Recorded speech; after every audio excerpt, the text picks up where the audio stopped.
केरल में Nipah virus की वजह से जान गंवाने वाले 12 वर्षीय बच्चे के संपर्क में आए 11 लोगों में लक्षण उभरे हैं। हालांकि सभी की स्थिति अभी तक नियंत्रित है।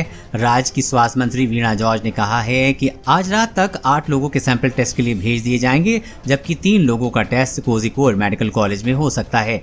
मंत्री के मुताबिक राज्य में अब तक 251 लोगों की लिस्ट तैयार की गई है, जिसमें 125 हेल्थ केयर वर्कर और इनमें से 54 लोग हाई रिस्क कैटेगरी में हैं।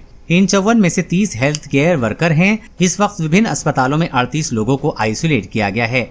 निपाह वायरस ने राज्य में नई मुश्किलें पैदा कर दी हैं। दरअसल कोरोना महामारी का भीषण कहर झेल रहे राज्य में अब निपाह वायरस ने नई मुश्किलें पैदा कर दी हैं। कोझिकोड जिले में निपाह संक्रमित एक 12 वर्षीय बच्चे की मौत हो गई है, जिसके बाद प्रशासन ने कार्रवाई और तेज कर दी है। बच्चे के सैंपल की टेस्टिंग पुणे स्थित नेशनल इंस्टीट्यूट ऑफ वायरोलॉजी में हुई थी।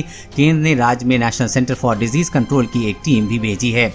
वायरस फैला तो ये फल चर्चा में आया। केरल में अब जब फिर से निपाह वायरस फैल रहा है तो एक फल चर्चा में आ गया है। माना जा रहा है कि निपाह वायरस के फैलने का संबंध इस फल से हो सकता है। दरअसल इस फल को जिन बच्चों ने खाया वो सभी निपाह से ग्रस्त हो गए हैं। मृतक 12 वर्षीय बच्चे ने भी ये फल खाया था। ये फल आमतौर पर देश में उतना चर्चित नहीं है, लेकिन दक्षिण एशियाई देशों में ये खूब होता है और लीची जैसा लगता है। इसे रामबूटन या रामबुतन फल कहा जाता है।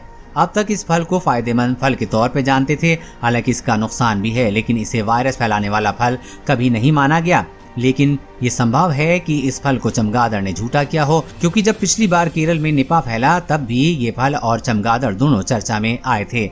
देश और दुनिया की हर अपडेट पाने के लिए चैनल को सब्सक्राइब करें।